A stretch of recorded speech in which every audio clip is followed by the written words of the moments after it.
Ki te whei ao ki Te Ao Mārama, kai te werohia te Poari Rīki Māori Aotearoa e te Māori i te Kōti Matua. Ko te mate korona e whakapōrearea nei nā kapa waka ama ka whakataetae atu i nā taumāhekeheke o te ao i Piritana Nui. Ko tēnei te rā huri toru te kaumārima no te whakamanatanga o te reo Māori hei reo tūturu o Aotearoa.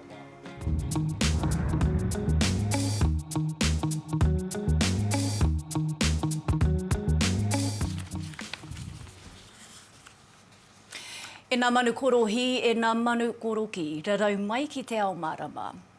He rōpū Māori e arataki nā ana e John Tamihere, kai te tono whakapai atu ki te Kōti Matua, me ana i takahia te Poari Rīki Māori o Aotearoa te tiriti o Waitangi, i tana korena i whakarite huarahi mā te Māori.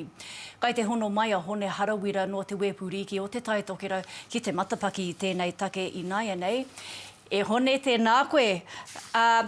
Hone, he aha kai te pūtake o tēnei tohe ki te Kōti, nā ko waima nā kai kōkiri i te kaupapa? Hoi no konga o te kehi nei e pēnei. Tūtahi ko te kore whakae a te Rīki Māori, te ale mai tētahi atu ki tōna Poari. Tuarua hako te hihia o tētahi o ngā kiwi ki auru atu, tētahi o te ao Māori, o te ao Pākehi Māori, tētai anō o te rohe nui o tāmaki makaurau kia uru atu ki rungi taua ake Poari, o rakangi a tūturu mai te kuaha. Tū atu, hore kau he hui a tau i a tau mō ngā te kautau pahore ake, anō nā hore kau he alo take pūtea mō ngā te kautau pahore ake nei anō hoki. Wena ngā tino take mo te kehi nei ko John Tamihere, o au tētai tautoko ana ko tauni kepa noho. Kai te whai wāhira nei te wepu Rīki o te taitokera ki tēnei tohe ki te Kōti? E tautoko ana mātou i te kaupapa. I te kehi anō hoki, i te mea, ko tahi te whakataetae Māori i Aotearoa nei, ko mātou o te taitokera Rugby League. I inoe atu mātou i ngā 5 tau pahore ake, kia uru atu ki te Poari, kore whakae. I ngā 4 tau pahore ake, kore whakae. E a te take kia whai mātau i tō mātau ake tino ranga tiratanga, mene kore tō mātau Poari e whakae, kia noho tahi mātau ki tōna ke Poari. Mau bloody timer. Nō reira, kai te tautoko rānei koe, i te whakatau, kāre te wepu Rīki Māori i te whakarite huarahi mā nā rangatahi Māori? Mo te huarahi tamariki, hore kau he huarahi mō ngā taitamariki, mō ngā wahine, mō ngā tāne Māori, ki roto Aotearoa. Mena ki te koe ai te kapa kiwi, ko te katoa rākau, i tai atu ki taua tūranga, mai ngā karapu o te NRL. Hore kau he huarahi, tā te Rīki Māori, tā te Rīki anō hoki o NZRL. Me haka wātea mai, kia uru mai wetahi atu hei hāpai, hei tautoko, hei whakatakoto i tētahi huarahi kia tai atu mātau ki tō mātau ake tino ranga tiratanga. Hone harawira wepu Rīki o te taitokerau, nā mihi i e nā whakamārama? Kia ora rā. Nā i toro atu a Te Ao Mārama ki te Poari Rīki Māori o Aotearoa. Heoi, hai tā rātou kua tukuna te kaupapa nei ki nā roia. Aka kore rātou e kōrero i tēnei wā. Ako te rā tēnei e whakamaumaharana i te toru te kaumārima tau no te whakamanatanga o te reo Māori hei reo tūturu o Aotearoa. He rautaki hoki e kōkiri hiana e te kāwanatanga hei whakapakari i te mana o te reo Māori na hapori kia whai take hoki hei reo o tēnei whenua. Engari, e ai ki nā mātanga e kore tonu te reo e ora i tēnā. Nā kia hura ke tātou ki te tumu whakarai o te taurawhiri i te reo Māori kia nāhiwi apanui nai nei. Tēnā koe nāhiwi. Nāhiwi, me aha, atu i nā mahi e mahi ana kia whakapūmau sia te oranga tonutanga o te reo? I runga no i ngā rangahautanga kōputa, e tika ana, kāre e tutuki, ia mātautonu, ngā tarika kāwanatanga, ia tātautonu, ngā me e arohana ki te reo Māori, te whāinga o te kotahi miriona, mā te tau whātekau. Nā reira, me āta wānanga tātou me pēhea. Ko tētahi āhuatanga, ko te kore o ngā kaiako, ne? E mea ne etahi, me here ngā tamariki katoa, kia koe te reo Māori i ngā kura tuatahi, engari te ki, a te hekira tari mo te mātauranga, i roto i ngā kura kaupapa, ngā kura reo Māori rāne, 3 mano ngā kaiako e hiheti ana, i roto i ngā kura Pākehā ko te 30 mano ngā kaiako e hiheti ana kia rata ai te hihia nui o te iwi whānui ki tō tātou reo. Nā, i roto i tētahi rangahau, toko toru nā tangata, o nā tangata toko rima e whakapono ana me here te reo Māori, hei kaupapa ako i roto i nā kura, engari kāre te minita āwhina i nā take mātauranga Kelvin Davis i te whakai, hea ha o whakaro? Koine iau e arohane kia mea, kia Kelvin, nā te mea, kāri he kaiako, koina hoki te mea nui, te mate nui.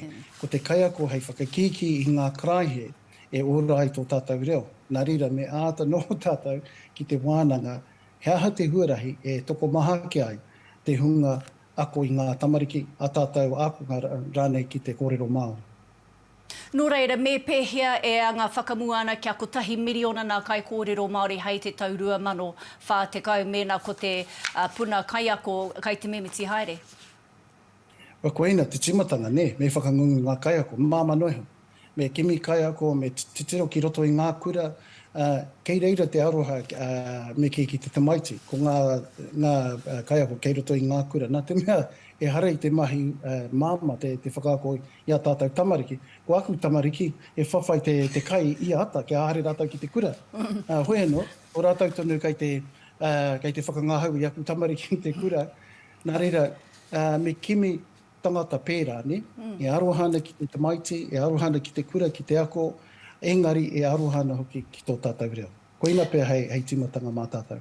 Kapa. Nā, kia hoki mai ki tēnei rā, hei whakanui i te whakamanatanga o te reo Māori hei reo tūturu o Aotearoa, kua hanga tētahi pai tukutuku hou, e tahi rauimi paki waitara me nā rarauna e pāna ki te reo Māori, tēnā kōrero mai mo enei taonga hou.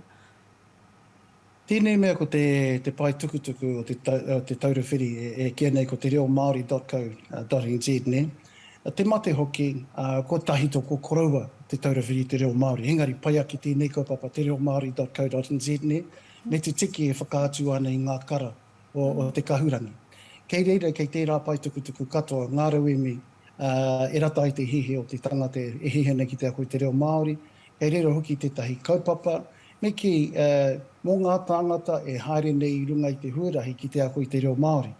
Tēnei wātunu kai te kohi kōrero, ana ko koutou hoki etahi ka takoha mai, ki tēnei kaupapa, me te mea no hoki hei te wiki o te reo Māori, ana ka tū tētahi whakāturanga o te pētihana. Reo Māori, e nā te mea ahako ngā kōrero nui, tīmata mai ai era ngā te whawhai i reira, kare no te tokomaha kia kite i taua taonga. Nā koina te triti o waitangi o te reo Māori, ne o te whawhai o te reo Māori. Koe no, hei te wiki o te reo Māori, ana ka ahi tātou te haeriki reira ki te mihi, ki te whakaaro nui, te wairua hoki o te petihana. Nā hiwi apa nui o te taura whiri kāre a rika nei te mihi kia koe. Ngā mihi nui hoki kia koutou tonu. Nā kaitua ke tonu, ko te mate korona e whakapōrearea ana i nā kapa waka mā ka whakataetae atu i nā taumāhekeheke o Te Ao i Piritana Nui.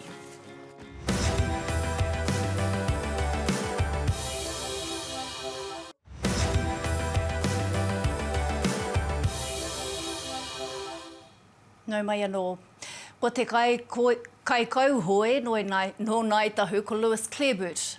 Te kai whiwhi ina metara kaura e rua i nā taumāhekeheke hoa whenua i Birmingham. Ko nā kapa whutu pōro taki whitu tāne wāhine hoki o Aotearoa i oti tuatoru mai me te metara rauwhero. Engari, he Māori tonu i rākaia ki te koura i te toahanga nā wāhine o wahitareria ki runga ake o whiti i te whiringa toa. I kōrero māo ko Pātara Berryman, au taua hākinakina i muatata ke nei mō nā taumāhekeheke hoa whenua. Pātara, tēnā koe, tuatahi ake e rua nā metara koura, kua toa i te kai kauhoe no nai tahu ne ia Lewis Clareburt. Ki taku nei mōhi o e hara ko ona metara tuatahi era, engari ko ona koura tuatahi ne? Ai, ki taku moi hio I pērā tonu, me te mea anō hoki te kaumaono tau, mātou o Aotearoa tatare ana kia whakawhiwhia mātou he koura, I roto I ngā mahi kaukau, no reira, ai tikana kia mihia te tangata nei. Engari ai koro ana ia pakanga ana I enei momo whakataetae kia eke ia ki ngā taumata tike, he wai I roto I ngā mahi ona, I roto I ngā whakataetae taumāhekeheke o Te Ao, ki roto I a Tokyo. Kaore pērā rawa te pai o tana kaukau, engari ko hoki ora mai I tēnei tau, ana pērā tāu e kōrero nei, e rua ngā koura I whakawhiwhia ki aia. Nā kia huri tāua ki te kapa whutu pōro taki whitu, ne? He rau whiro te metara ki ngā kapa e rua tāne mai wahine mai, hea kāre I kaura ai? Ko e te hi e ki ana nā makawe o Portia Whitman I pērā, engari, ka auga ko te mea ko te mea o enei momo kēmu, ko te tīma, te kapa e āhei ana ki te pupuru I te pōro, ko rātou katoa. Ana, kaore I pērā te kapa, ngā kapa e rua nei, I roto I te whakataetae, I roto I ngā whiringa whāiti. Ana, e rua ngā hawhe o ngā kēmu nei, I pai te hawhe tuatahi, engari te wehenga tuarua, I hinga. Ana, I pērā rawa, engari me mihia te kapa o Aotearoa me Fiji, tino pai tā rātou kēmu I pakari, ana, I pērā tonu te tū pene anō nei he kapa, tika ana kia whakawhiwhia te kapa o Aotearoa, te koura, I te pai, te pakari o rātou tū, engari a Fiji, I ohorere katoa rātou I Awhirika ki te tonga, so aroha nui ana kia mātou kapa, e rua. Tērā kapa Aotearoa e rua nā Māori he whanauna rāua, ka I roto I te kapa wāhine taki whitu toa Aotearoa, ko au I ramutu hoki tērā? Ai, ko aku I raumutu era, I tipu ake o rāua Mātua, ki te tāo tonu o tōku whare, no rei tipu ngā tahi mātou ko rāua Mātua, ka mutu I hunuku rātou ki Aotearoa, ko te rātou Matua keke, I whai wāhi atu ki te kapa o Manly Sea Eagles, ana I whakaro te whānau katoa ki te hunuku ki Aotearoa ki rira noho ai. Engari me mihia ngā Mātua, nā rātou I oho ake whākaraka I te ata, ia ata ki te ata whakangungu, whakapakari enei kōtiro, ana, nā tērā I eke rātou ki te kapa o Aotearoa. Me taku miharo, me taku aroha nui ki a rāua. Ahakoa ko tētahi taha oku e huro ana kia eke a Aotearoa, ko tētahi taha anō oku kei tō rāua taha kia pai tā rātou tākoro. Tau ke rāua. Nā, ki tō matapai, he kai tākoro anō pea, ka eke ki te taumata kaura I roto I nā taumāhekeheke? Ai, ka reira Joel King, koroa nei ia e tākoro ana I te squash, ko ia anō hoki te tehi o ngā tino I roto I te ao, mo tērā momo hākina, ko Tom Walsh anō hoki te tehi ka tāia, mena ka pai, ka pakari anō hoki, tana tūkirunga I te papa tākaro, te papa o tū. Ka mutu, kei reira anō hoki te kapa eke pahikara, e ngana ana ki te eke ki roto I ngā whiringa whāiti, ka mutu ki te pakanga whakamutunga o roto I o rātou whakataetae. No reira, kuia pea ngā wāhanga ka tāia I Aotearoa ki te whakawhiwhia he koura anu. Pātara Berryman o taua hākina kina kanu I te mihi kia koe e hoa? Kei te katitara mea ngā mihi anō hoki kia koe. Nā, ko te mate korona e whakapōrearea ana I nā kapa waka, ma ka whakataetae atu I nā taumāhekeheke o Te Ao, ka timata ki Piritana Nui a tērā wiki. He mahana kapa toa whakaihu waka kai tēno hoke ki te kāina. He kore nō rātou ia hei ki te whakangungu ki nā taumata I tika ana mō nā taumāhekeheke. Ko nā whāinga whiwhi mētara te papa. Kia huri tātai nāina kia tūranga Barclay Kerr no te Poari o waka ama Aotearoa. Kia ora tūranga. Nā tūrana ki o whakaaro ko nā kapa waka ama kai te rere atu ki nā whakataetae hoi te reo Te Ao, nā kapa toa rawa o Aotearoa? Kia ora, ki taku nei whakaaro, ai, I runga anō I te āhua ko rātou ngā tīma e kaha whakangungu ana I tēnei wā me tēnei whakataetae hei tino kaupapa mā rātou. Nā tērā pia ka kite I te iti o ngā tīma, he oi ki taku whakaaro, aha ko te iti ko rātou tonu ngā tīma toa, ngā tīma toki, hei eke i tēnei whakataetae, mō tātou Aotearoa. Nari, i raru katoa ngā kapa i ngā mahi whakanunu nā te mate korona, te take. Ko te whakakore i te haere a te katoa pia tētahi ara i whakarohea pēra i tāta hiti. Ara nā toa whakaihu waka o te ao waka ama, kāre mō te haere ki te whakataetae? Ai, he whakaro pēra i puta i a mātou. I puta hoki i te nuinga o ngā kaihoi o Aotearoa. Nā, i runga nō i ngā āhuatanga o te ao katoa, o te ao whānui, i āta tirohia mātou i ngā āhuatanga katoa, nā aha ko te aha i reira tonu te whakaro ki te tuku tonu i ngā tīma, au atu i ngā tīma pea o ngā krapu, ko ngā tīma tonu mō Aotearoa, mō ngā tīma toa o Aotearoa. Heoi i tēnei wā, nā te ahua o ngā mahi me te tuwhera o te ao ki a tātou o Aotearoa, nā i tino kaha pirangi tonu ngā whānau me ngā ope i tere atu i te rānei, kei reira pēr rātou i te taunga wakarererangi i tēnei wā e whakarite ana ki te rere atu ki rānana, nā ki reira rātou whakatakoto i te kaha whakatakoto hoki i te mānuka, aha kua kōwai ka tai ake. Nō reira, kai te pehea te ora o te pūtea, kai te ora, kai te memeti rānei?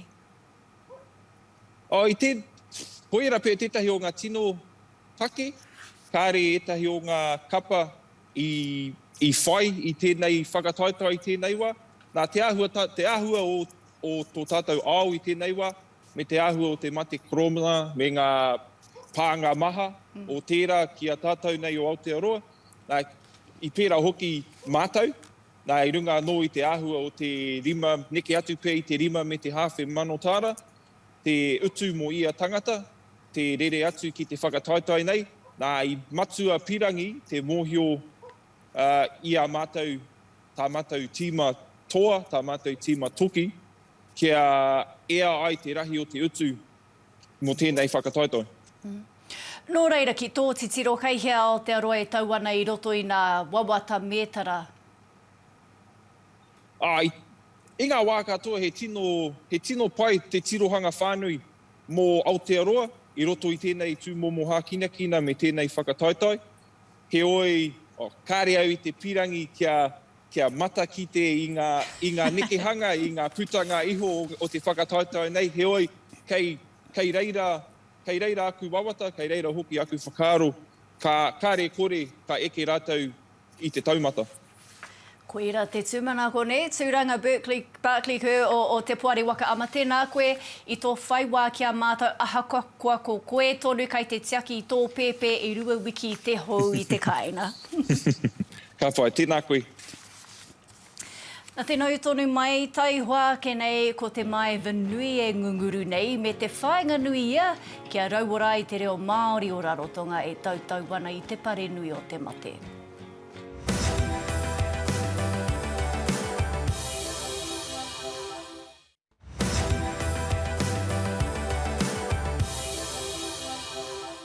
Hoki mai anō.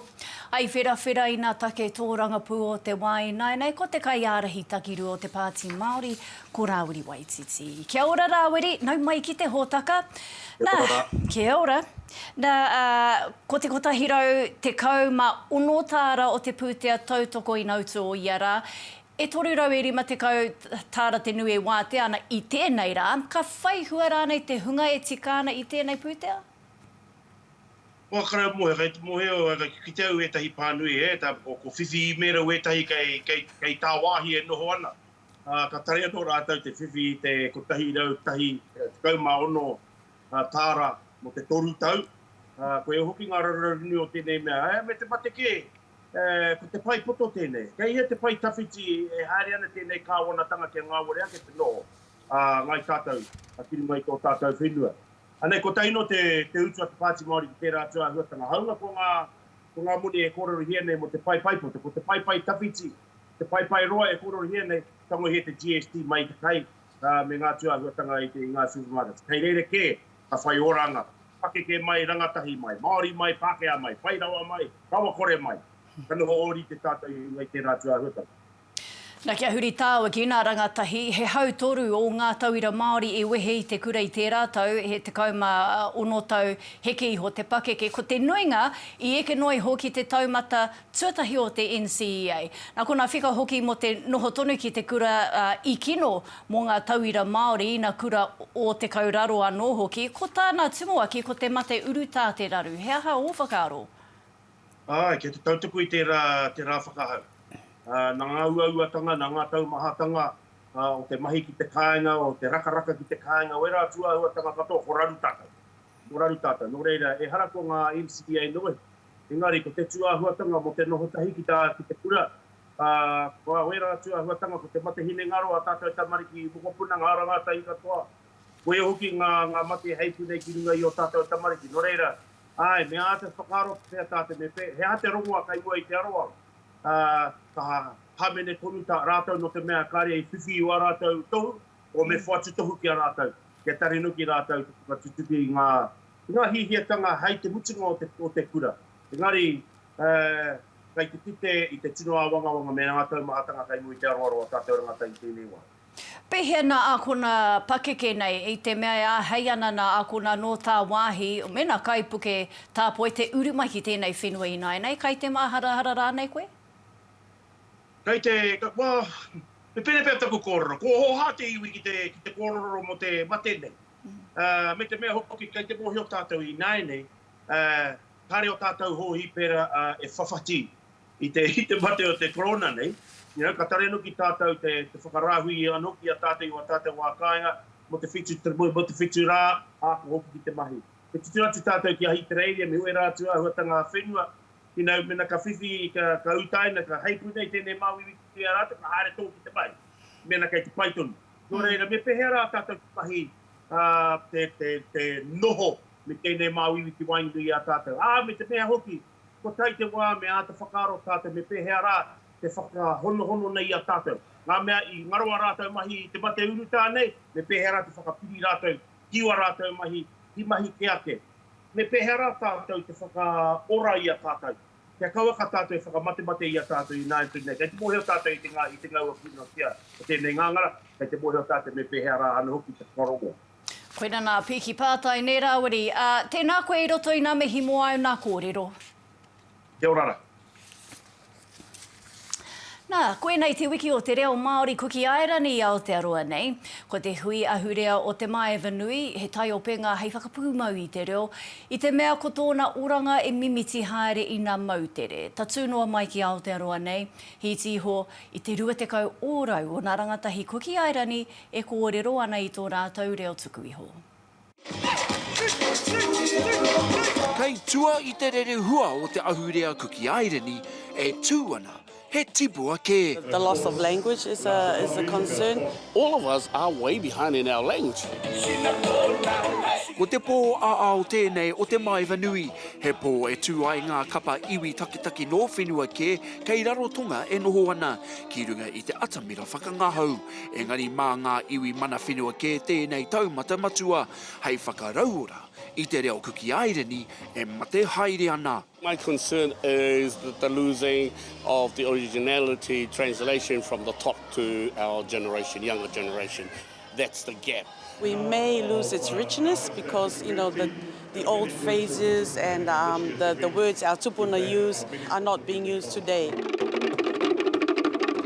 He ko tahi wiki te ro o te Māori Nui, he hui ātau i te tua whā o ngā rā o ākuhata e whakanui ai te mana motuhake. O ngā mautere kuki aireni, he wā hoki hei whakatakoto rautaki mo te anamata. Well, we're working on getting our own app, which has our own language, so that, you know, so just a balance of what we have to sustain our language. Our next project is not to reinvent the wheel, but to be with using that sort of strategy, and that's what we're trying to get our older generation, not only here in Rarotonga, in New Zealand and Australia, for our older generation to please continue talking our language to our younger generation.